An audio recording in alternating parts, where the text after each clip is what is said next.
Hello అందరికీ welcome to our channel. ఈరోజు వీడియోలో చింత చిగురులోని విటమిన్స్ అండ్ చింత చిగురిని మనం తీసుకోవడం వల్ల జరిగే ఆరోగ్య ప్రయోజనాలు అండ్ చింత చిగురుతో కర్రీ ఏ విధంగా చేసుకోవాలో ఈ వీడియోలో ఉంటుంది. వీడియో స్కిప్ చేయకుండా ఎండింగ్ వరకు చూసేయండి. అండ్ మన ఛానల్ ఎవరైనా కొత్తగా చూస్తున్నట్లయితే ప్లీజ్ సబ్స్క్రైబ్ చేసుకోండి.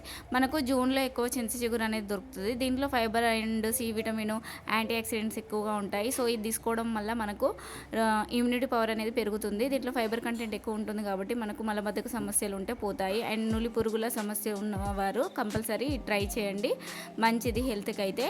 అండ్ ఇది తీసుకోవడం వల్ల మనకు చెడు కొలెస్ట్రాల్ అనేది పోయి మంచి కొలెస్ట్రాల్ ఉత్పత్తికి అయితే యూజ్ అవుతుంది. చింత చిగురుని ఎక్కువ వట్టి తుణుకులు వట్టి చేపల కాంబినేషన్లో ఎక్కువ చేస్తారు. ఆ రెసిపీస్ కూడా మన ఛానల్లో ఉంది, లింక్ ఇస్తాను, చూసేయండి. ఇప్పుడైతే నేను ఆనియన్స్ అండ్ చింత చిగురుతో కర్రీ అయితే చేస్తున్నాను. సింపుల్గా అయిపోతుంది, టేస్ట్ కూడా చాలా బాగుంటుంది.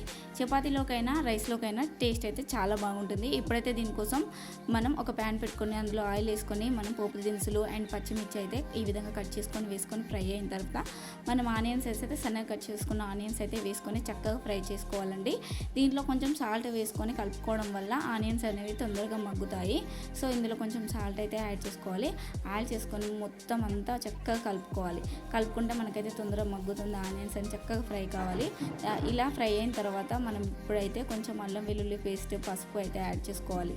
పసుపు అల్లం వెల్లుల్లి పేస్ట్ కలుపుకున్న తర్వాత ఇప్పుడు మనం చింత చిగురు క్వాంటిటీ అయితే మనకు 1 కప్పు చింత చిగురు అయితే మంచిగా మెదుపుకొని అయితే దీంట్లో వేసుకొని ముందే వాష్ చేసుకొని ఆరనించుకోవాలండి. ఆరనించుకున్న తర్వాత మంచిగా దాన్ని ఇట్లా రబ్ చేసుకోవాలి. చింత చిగురునంతా మంచిగా రబ్ చేసుకొని 1 కప్ అయితే తీసుకొని దీంట్లో యాడ్ చేసుకొని మొత్తం అంతా ఫ్రై చేసుకోవాలి. ఒక మూత పెట్టుకొని ఒక 5 to 10 minutes అయితే చక్కగా మగ్గించుకోవడం వల్ల మనకైతే చింత చిగురు అనేది చక్కగా ఫ్రై అవుతుంది.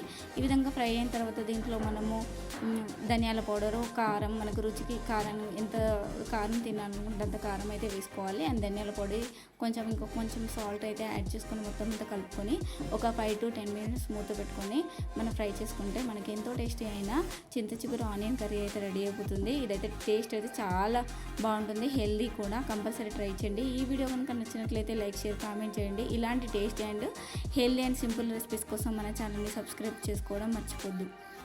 Thanks for watching.